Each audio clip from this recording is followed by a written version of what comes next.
biohacking, performance, mastery, mindset.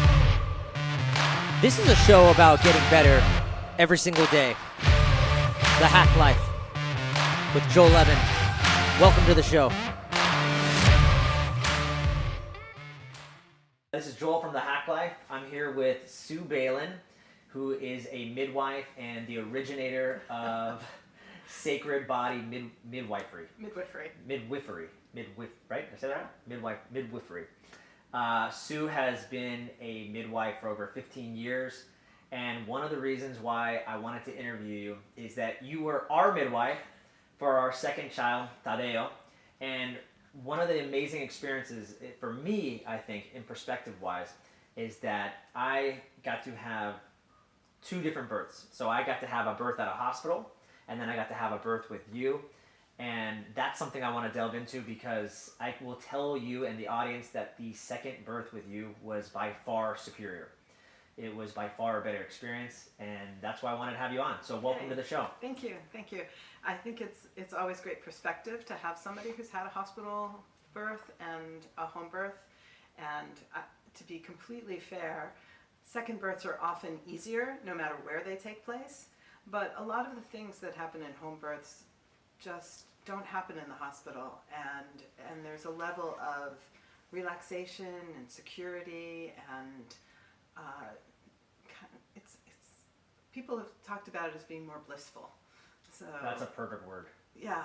Yay. Talk to me just real quick for people that don't know, what's kind of the history of midwifery? Did I say that right? Midwifery? Yes. Okay.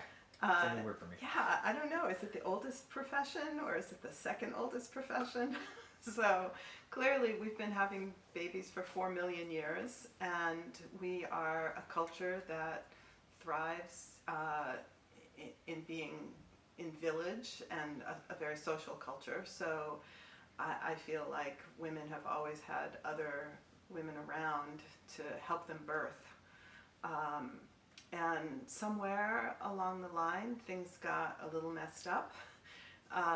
It was probably 150 years ago. There was a big campaign from the American Medical Association to do away with the culture of midwives, and it was a purely economic decision. In fact, when childbirth first moved from the home to the hospital, they didn't really know about germ theory at that point. So the doctors would be learning about anatomy on cadavers and then coming upstairs to help women have their babies.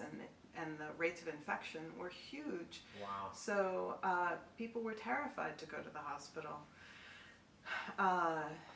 And we appreciate that we know things like germ theory now, though I believe that many cultures knew about antibiotic herbs or antibacterial herbs, and that there was a knowledge that you would never connect a dead body with a live body, that you lose when you put things in silos and take it away from a more holistic experience. So anyway, the beginning of hospital birth was not so great in our culture, and just over the years you could see how things changed.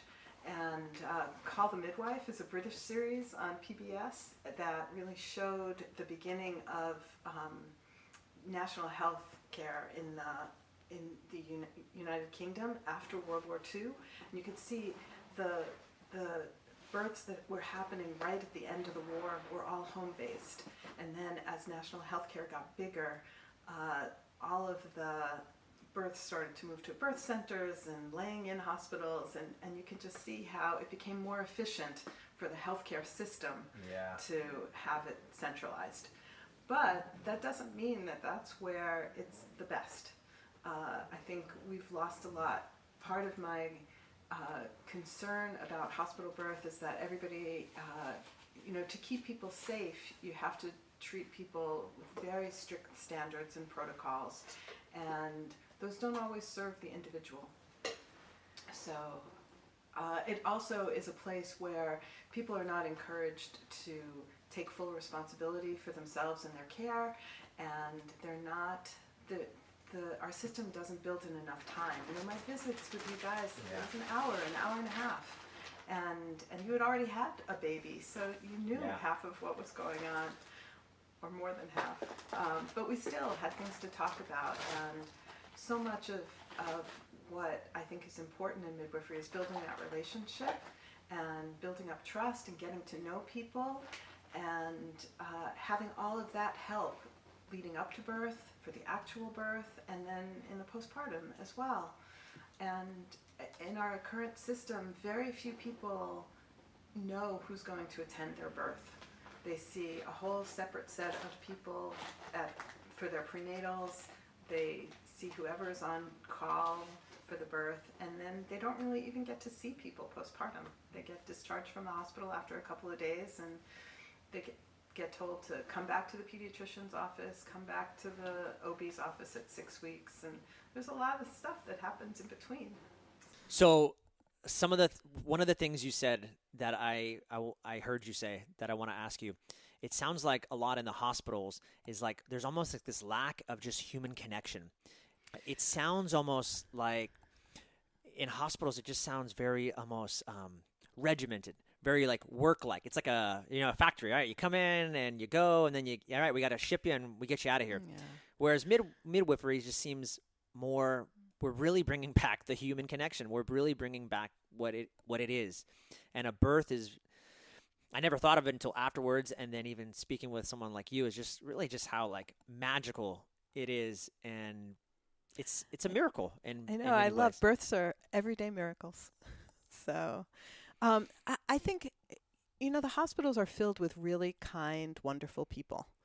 And they would probably love for every one of their births to have that human connection, but it's really hard. Yeah. And when you don't know somebody and you see them for the first time in a difficult situation, labor is intense, and we're not meant to be moving around during labor. We're meant to be in the cave, in the back, where we feel protected. And so moving into a building with bright lights where lots of paperwork is the first thing that needs to be done. And it's just hard. It's going against everything. There's a saying that the best place to birth your baby is in the same environment where you made your baby. Oh, wow. And there's actually some European little commercial that has a couple in a labor room trying to have sex, and people are coming in to check blood pressure and their heart rate and all this other stuff. It's like it's just a crazy situation. Yeah, so there's nothing organic or sexy about a hospital room that's just sterile and, like you said, the lights. And there's nothing about there's nothing organic about the process that we've created by moving it to this other room, this other building. So. Yeah, so I want to share, my experience in the hospital. I remember for my first child, it was, I think, 3 a.m. My wife wakes me up, hey, we got this. And just thinking about it, it's like you feel like rushed, like, oh, okay, I got to get up. I got to go to the hospital. And then now you're going, and it's like this rush feeling, almost a little bit of panic. Of course, this is my first child, so I am a little bit scared, and, I don't know what's going to happen. It's the unknown, so I don't know. And then I remember getting there, like you said, all this paperwork you're filling out. We get into the hospital room, and, they want her to sit down or whatever. And then I remember, because my wife is pretty holistic, and we're both very into the woo-woo, so we research all this stuff. So I was aware of things like Pitocin, which I had no idea prior to having a child or learning about this process. But Pitocin is like a hormone, right, that helps quicken the labor. And it's crazy because I almost said the name of the hospital, so I don't want to badmouth them. Like you said, it's not about that. It's just about bringing awareness. And I remember one of the cool things that this hospital did for us is they said, hey, what's your ideal birth plan? You get to write it out and tell us so that we're on the same page in what you want, and we want to help create that the best we can. So, of course, my wife writes out this big thing saying, I would like this. I'm going to have a natural birth at all costs kind of thing. At the very end, if we had to, you could inject me with Pitocin, but that's really not my first thing.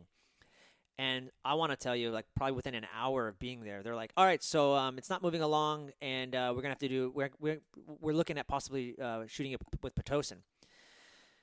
I was, in that moment, I was pissed off. I was like, did you not read the plan? Like, we talked about this. It's only been an hour. Like, what is this quickening of labor that we need to have? The other thing on that is, as a husband, I realized I need to be a supporter or an advocate for my wife, because, and you probably know this, when they're in birth, when that process is happening, their mind's probably not working too well. So it's working really well. It's just doing other things. Right. It's multitasking, doing a lot of other things. It doesn't have the capacity to hear somebody say, hey, we're going to inject you with Pitocin. Right. And I could see a lot of women just succumb to that because they don't even know. And they're just like, I guess, or even they feel like maybe I'm failing. Yeah. Maybe I'm not doing a good enough job.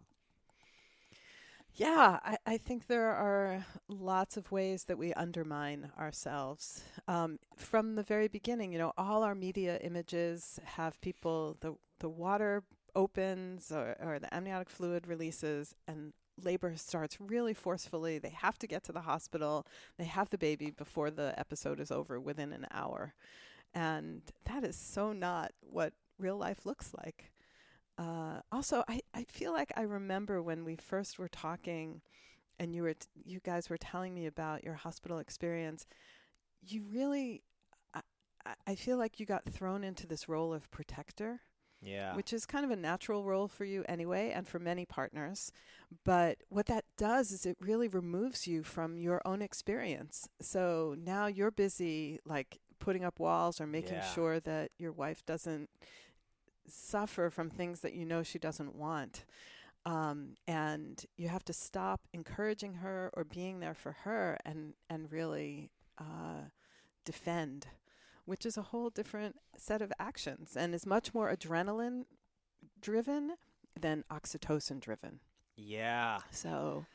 Wow, I didn't even think about that. You're right. It becomes, I'm a protector. I'm in this fight or flight state. I got to be defensive. My guards are up. And now I lost a lot of trust with the doctors and the hospital. Yeah. And how can I be present for my wife who needs me in this moment, and right? to have your own experience of watching your baby be born. Yeah.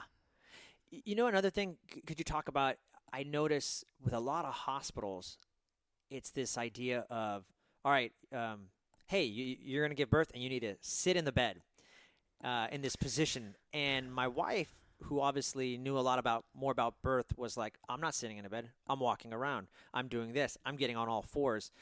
Can you talk about maybe like why that'd be more advantageous, or should we be sitting in beds, just lying down, giving birth and pushing? And like sitting is the new smoking, right? Yes. So nobody should be sitting anywhere. Yes. I feel like we know physiologically moving around, using our bodies, that's what helps babies get into the best position all during pregnancy and certainly during labor. So, when I'm working with somebody at home, and it's always a balance, I want them to choose whatever position works for them. And I want them to be able to rest, and I want them to be able to exert themselves. I want them to eat. I want them to pee. These are the important things that I watch for. I have my checklist. And especially if it's a first labor or longer labor, like these are the things that we want the body to keep doing. In the hospital, you have to realize that it's an uncomfortable place for many people, and many people are really afraid of labor. So there are hospitals in our city where the epidural rate is over 90%. So if you have 90% of your women unable to move the lower half of their bodies, they clearly have to be in bed. And the system is set up for that, so that nurses at a central station can watch several laboring women at once. They know they can go in and move them side to side as needed, keep the heart rate, the baby's heart rate on the monitor. And in some ways, we've created staffing rules based on that. Yeah. So that's a lot easier in some ways than having a nurse be with somebody and follow their movements or make sure they're going to pee or make sure they're going to eat or do any of those kind of wild things or things that would happen in the wild. I think that's why doulas have become so important, because they can provide that role in the hospital. They can help people move around. They can explain the difference between a doula and a midwife for people that so don't know. Doulas are, again, it's a traditional role. It's like it's your aunt, your sister, your sister-in-law. It's like people who were around you, who had been through birth probably, or had just been steeped in what it was like to be in this community where everybody gave birth. And so doulas provide comfort measures. And I think we have a great community of doulas here. They're also very educated, so they can provide some information about the different procedures, especially the things that happen in the hospital. They can give people kind of a heads up and know what to expect. And they can help remind the staff of the birth plan that's been established. So it helps take the partner out of that protector defender role and kind of subs it out to somebody else. What they can't do are the clinical things. They are not trained to make medical decisions. They don't do the same kinds of assessments that midwives do. So there are lots of people who are birthing at home and might have a doula, and the doula might get there earlier than the midwife does. Typically, as a midwife, I get there at the time that people would go to the hospital, when active labor is established. Gotcha. And, in the ideal world, if we had X-ray vision, we would know that was 5 to 6 centimeters dilation. We don't always know that. Not every labor is a straight line. So we understand. We kind of go when the surges are regular and continuing and long, strong, and close together. That's my mantra for long, strong, and close together. For contractions or surges, that's what we want. So doula might get there a little bit earlier, help people relax into things. When we're relaxed, we open a little bit better. First labors, especially, there can be like some trepidation, anxiety, excitement, all those things. And to really remind people that this is normal, that they're prepared for it, they're made to do this. There's so many affirmations that we forget, but are really great to be reminded of when you're in that state. So doulas are, I think, required in the hospital, sometimes nice to have at home. Just depends on somebody's situation. When I gave birth, I had 5 people with me. Not a single one of them had been to a birth, but they were the people that were the most important to me and gave me the most comfort. So we had a party. That's awesome. Can you actually talk about what got you into midwifery and your personal birth experience and I think maybe how that came about? So I was always interested in science and healing, and I went to an engineering school in upstate New York in the late 70s, because I'm really old. And somehow every time we do an interview, I always get the guest's age out of them, and I don't try; it just comes out. So I was a chemistry major, and I went to this school, and there was a ratio of men to women of 9-1. So that was a little overwhelming. And in reaction, my feminist spirit blossomed. And I was looking for something that was feminist oriented and used technology in an appropriate way. My favorite book was Ecotopia, and it talked about, not everybody needs it was a much more beautiful book, but my example was not everybody needs an electric can opener. We're great for people who need them, but everybody else can turn the knob. Technology does not have to invade everything. Yeah. So those were my 2 criteria, and I was kind of seeking, and I realized that there was still such a thing as midwives, and it was actually the renaissance of mostly white women coming back to home birth midwifery. In the African American community, there had still been midwives and home births in some of the rural areas, but it was right around the same time that Ina May Gaskin published Spiritual Midwifery, which is one of the books that helped instigate that renaissance. So, who is she in the community of so Ina May midwifery? Gaskin started out in San Francisco and was on a caravan with a bunch of seekers. They were following this guy, Stephen Gaskin, who became her husband. And they were a kind of a intentional community, and prices were too high in San Francisco. Shocking. So they took a bus and they landed in Tennessee, where they could buy a bunch of land and create their community. And lo and behold, along the way, people got pregnant and needed to have their babies. Holy cow.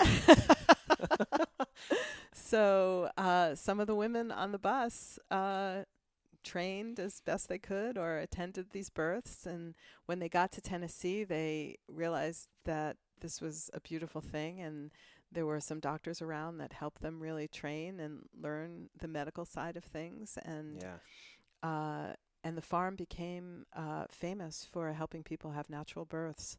Wow. And Ina May Gaskin is a beautiful author, and she wrote Spiritual Midwifery in the late 70s. She wrote Ina May Gaskin's Guide to Childbirth, I think in the 80s. She's written a few other books, too. So the farm has been an incredibly important place for midwives and training. And so that was one of the books that influenced you. Exactly.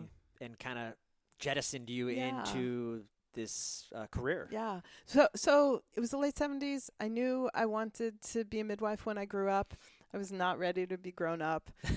I thought I should have a baby before I do midwifery, and I did not want children. So you did not want them? No. So it took a really long time for all the pieces to. I went into high tech. I was in advertising, and so it was a crazy kind of path. And we wound up moving out to the West Coast and to San Francisco, and it was the late 80s, and it was the height of the AIDS epidemic here.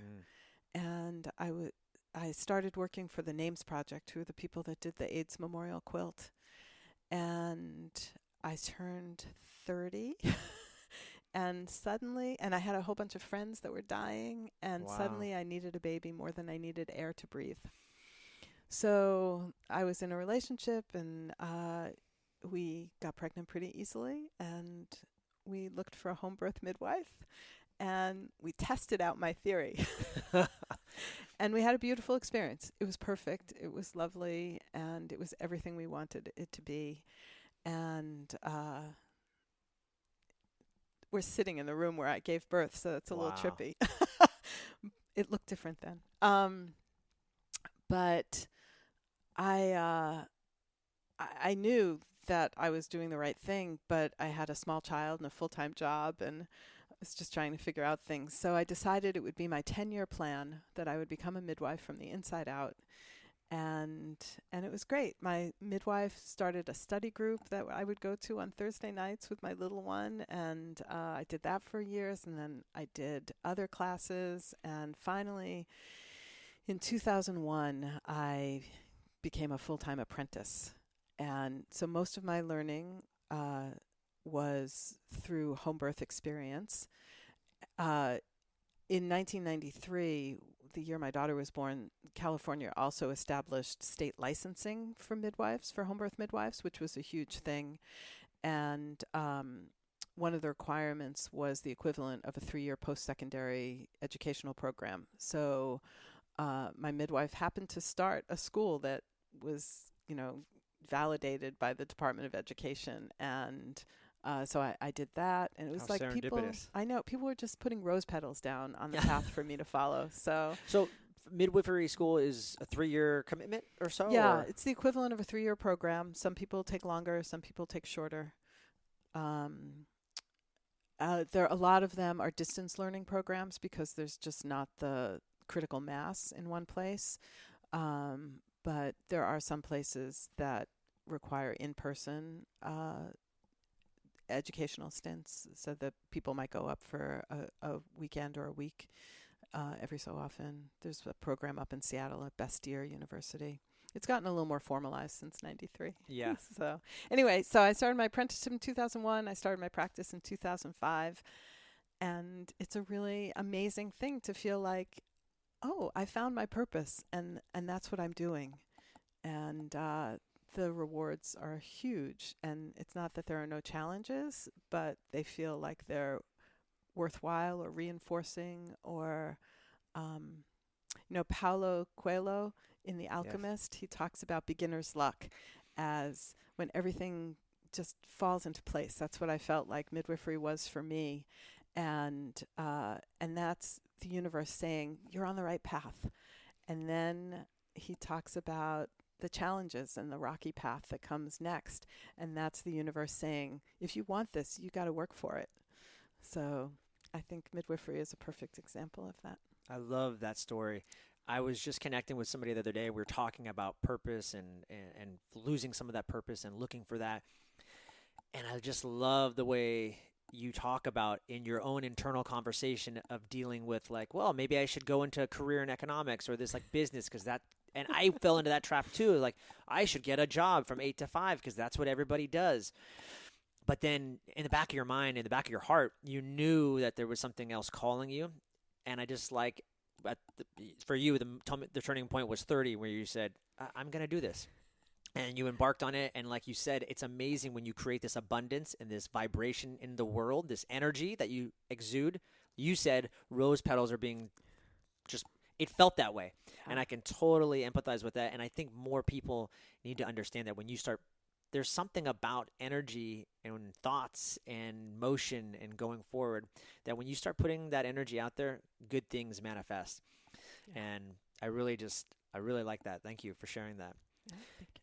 Anything, one of the other things that you said that I really love and I always remember about you, and it really just released any fear or anything I had going into the second birth, because there's just always some kind of fear of just, it's the unknown, right?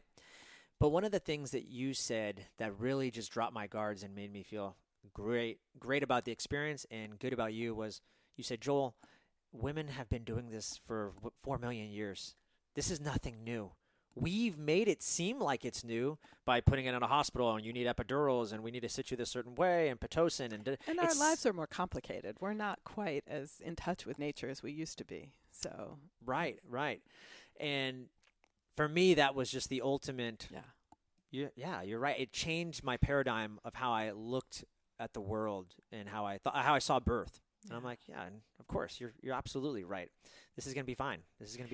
We're meant to do this. We're meant to do this, yes. And there's one of the things that really emphasized that for me was there's a book called The Female Brain, and she talks about growing up and adolescence and all the things that we do. And so much of what we do is driven by that need to procreate. So like we have all these mating rituals and we like, there are all these things we do to get the best mate out there. And we want the best mate so we can make the best children so that we can propagate the species in the best way.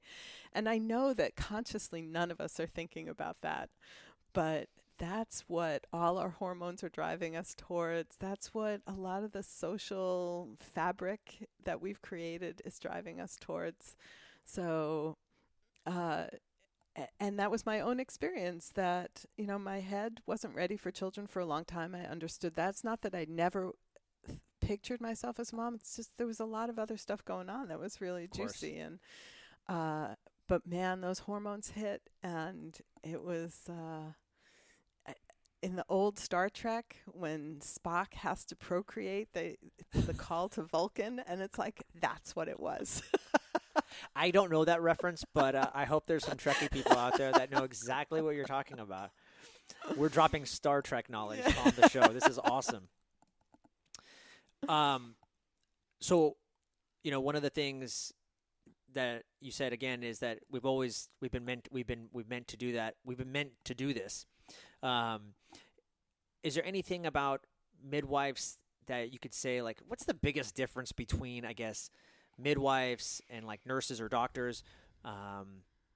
Because you just said that you go through a 3-year program, then there's apprenticeship. For people that don't know anything about midwifery, or they're still like, yeah, well, you're not a doctor, there can be some bias towards them.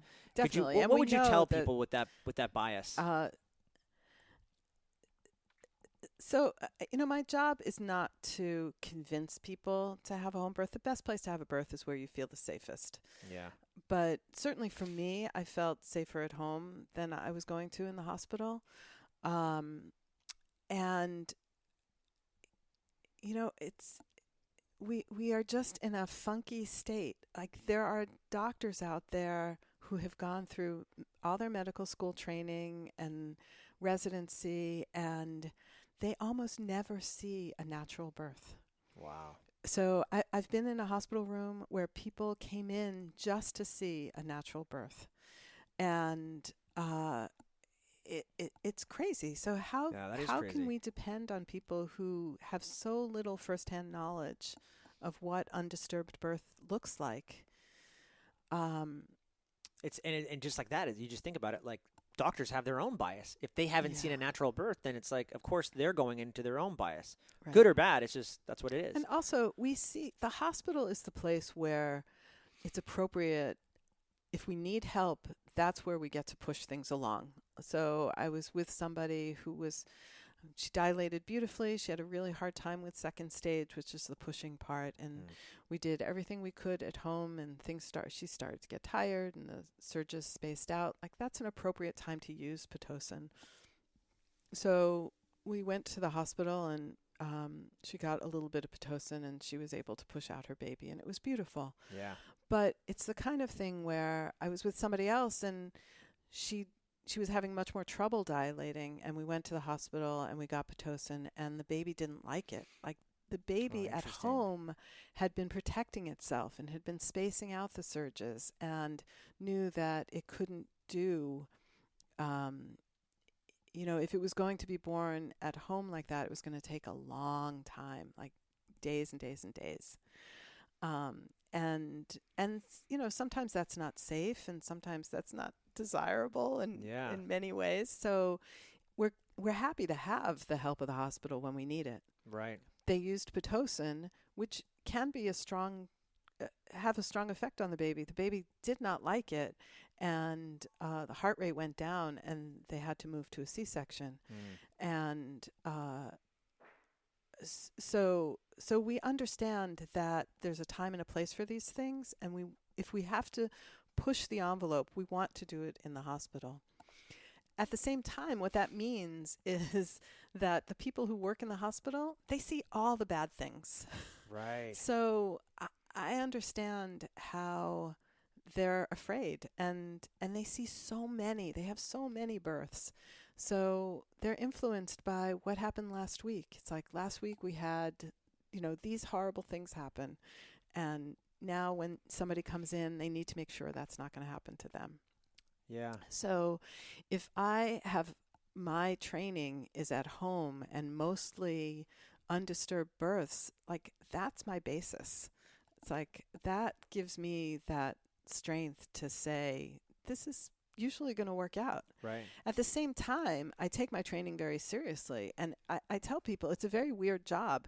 I totally believe in the power of this to happen and that eternal optimism, but I'm always watching for things that are going off the rails a little bit, and I'm seeing if we can nudge it back into the path, or if we need to go somewhere or take care of something. So my job is to kind of hold that space of possibility, watch for things that are not so straightforward, and make sure that the people, the family, feels like they stay in control and they have what is going on for them is what they want. Yeah. So, for our second birth, when we were lucky enough to have you as our midwife, it was a completely different experience. One of the things you say is just being like, you feel comfortable. You're at home. I feel like, now, granted, the second birth for us, if I had to guess, I think it happened like 45 minutes. I remember I was walking out of the house, and my wife doesn't see. I have my other son, Roque, with me, so he's like 3 or something. So there's a park nearby. We're going to walk down to the park, just our normal kind of thing. And I see my wife. She doesn't tell me anything. She's putting a car seat in the car, which probably should have been my FBI clue that something's happening. But I see her putting a car seat in our car, and she's kind of like holding on to it and just kind of like breathing. And but doesn't say anything, like nothing like, "Hey Joel, like just FY, like this is going on." I asked her. I said, "Everything good?" Like, I think we were maybe a week early or something, so I wasn't too. I wasn't too raised up. And she said, yeah, whatever, just breathing. And just, I don't think she knew what she was saying. She ignored me probably and just brushed me off. Yeah, go to the park, whatever. I go to the park. I'm there for like 15 minutes. She says, "Joel, get home." Okay, so now I rush back. But the experience, even though maybe from total time from that text to the actual birth was only 45 minutes or something, it was just so much more relaxing. I didn't feel the panic of having to go and get stuff. And then I do remember when you showed up, my mind is, I'm going a mile a minute too, like just like trying to be there for her. And what do you need? What are you doing? But I remember you just like laying down sheets and doing like just the things, the invisible things that you don't see, but you need to get done. And, man, it was amazing. It was just such a different experience. I really want people to get that. Like, I'm not trying to convince them either, but they need to know, like, just the relaxed state for my wife and I. How beautiful it can be. And by the way, I wanted to tell you this. I never got to tell you this. You totally tricked me for our birth, okay? I remember we talked about this. You said, "Joel, do you want to catch the baby?" And I said, "Nope." I said, "Absolutely not." And it was my own fear. My own trepidation, my own, I can't do that. I don't know how, I don't want to, like, I'll hurt the baby. Those are my own internal dialogue, right? So you said, "Okay, fine, like that's your problem." When it was happening, you said, "Joel, put your hands out." I'm like, I couldn't tell you no. I couldn't be like, "No, Sue, like this is your job." Sorry, and you said, "Put your hand, Joel, like do this, put your hands out." You just started kind of guiding me, and I did. And of course it was successful. And I'm getting kind of choked up thinking about this, but although I want to give you crap for it, I can't thank you enough for telling me to do that, because it's such a powerful moment as a father or as any parent, I think. Yeah. Well, most likely a father, but to catch moms too, right? Yeah. To catch their own kid, and God, like you said, it was blissful. So thank you. I'm so glad. I apologize for not following the birth plan. But and I have had people say, no, I'm not going to do that. Yeah. Even in the moment. But did you do that on purpose to me though, or did you remember that conversation? Did you know that you had done that, or? I don't know. It just seemed, there's a midwife who works in the hospital who is quoted as telling somebody. She asked a dad, "Do you want to catch the baby?" And he said, no. And she said, "Oh, you'll be so sorry if you say no." Yeah. So, but for me, a lot of it is just circumstantial. It's like, what's the universe presenting here? Yes. It's like a lot of times, the laboring person is like really holding on to their partner. So the partner's not in a position where they can help receive the baby. Right. But that's not what was going on. Yeah. No, I was in a good position. Yeah. I was in a good position to catch, so that worked out well. Yeah. Any memorable births that you can have that were like just super memorable, or just an experience? I don't know. I don't know what sticks out in your mind the most. Everyone is really amazing. It's amazing for me because I get to like know these families. We probably spent 15, 16 hours together before the birth. Like, yeah. I don't get to spend that with some of my best friends. Right. So it's really nice. We're seeing each other weekly before the birth, and it's this sense of excitement and expectation. It's really, it's an amazing thing to be included in somebody's life at that time. Yeah. So I hope I do it honor enough to like really be present and therefore kind of remember or notice what goes on. I most of the time at the 1 year birthday, I send a note to people, and I'm pretty sure I sent one to you I'm sure, guys. yeah. And I usually try to write down some of my like most memorable thoughts of what happened at that point, because that first year of parenting is such a blur for people, and being able to go back to the birth and just take a moment is it's so foundational.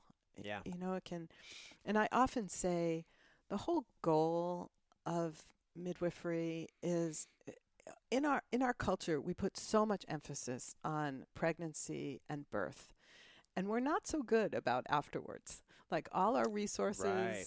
they're minimal afterwards.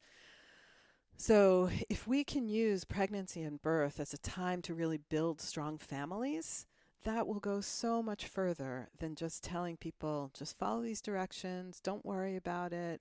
So I really, you guys are my perfect clients. Like, you were invested in your family, and you take a lot of responsibility for how you live your lives and the things you want out of it.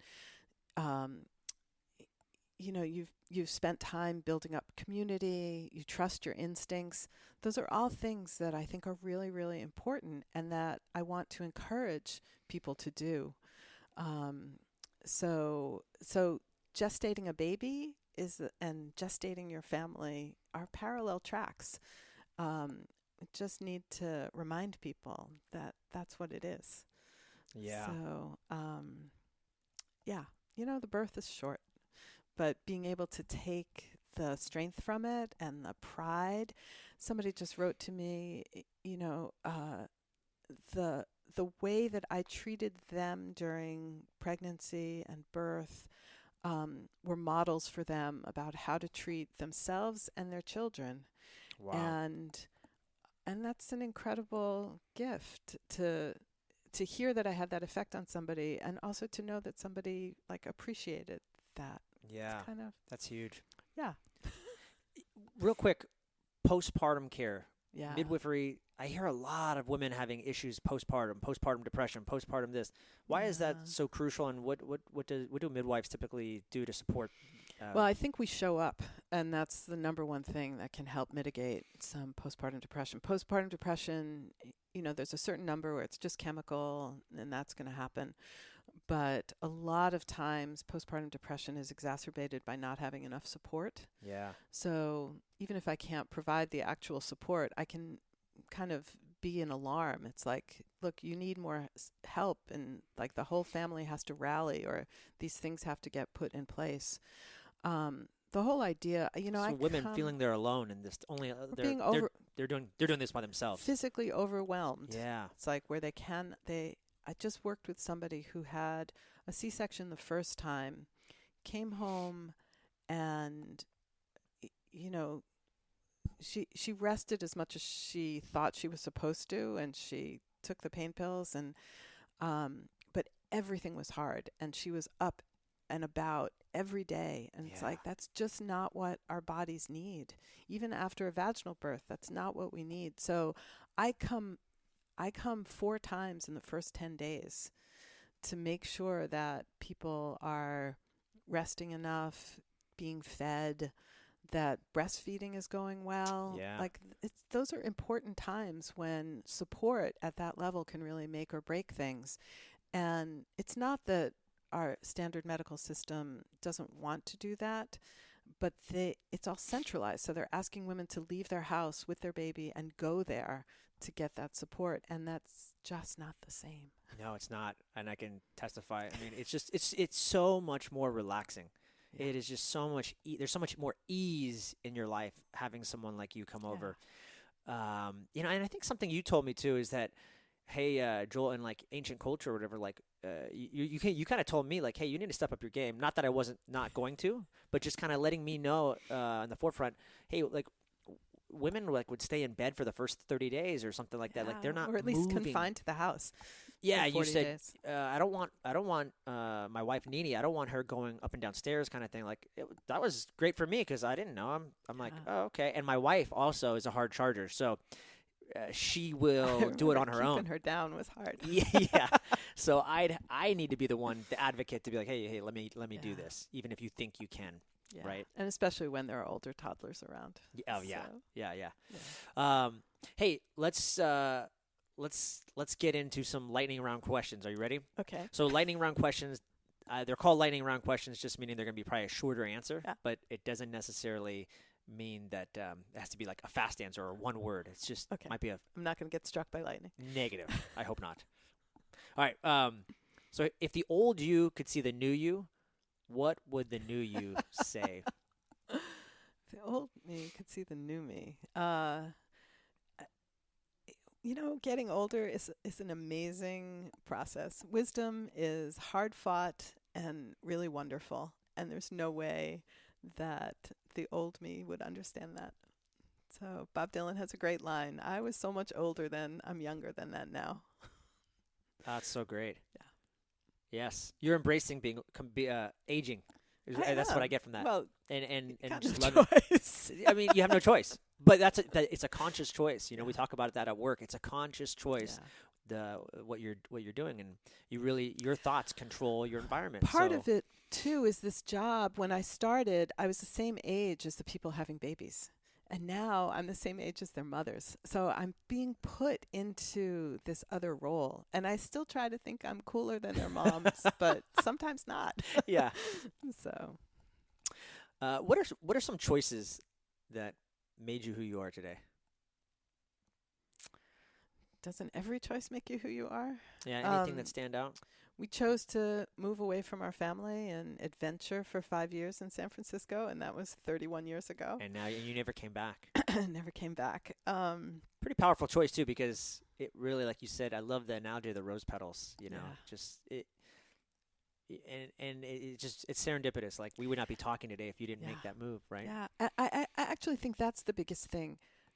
Whenever there aren't that many kind of light bulb moments that happen in people's lives, but I feel like there were some significant ones. The choice to follow midwifery, the choice to come to California, the choice to be with my partner. Those were all big light bulb moments, and I didn't waver. It's like, that's what's going to happen. Yeah. So very cool. Anybody that you follow or anybody in your industry of wellness and holistic, either it doesn't have to be midwifery, but anybody in that world that you follow who inspires you today?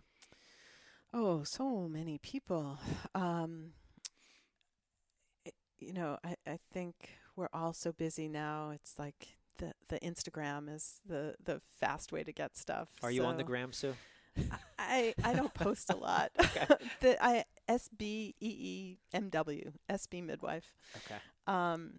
But there's a midwife in the East Bay who's Restore_midwifery who puts out some amazing images and education stuff. I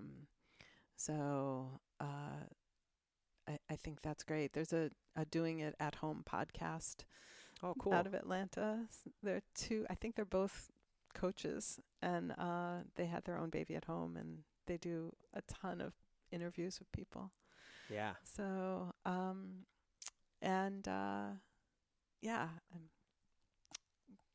eagerly awaiting your podcast. Excellent. I'm a big book reader. I've been influenced by many books. Just in the podcast, you must have listed like 5 books, so I'm going to have to go through those and put them in the show notes.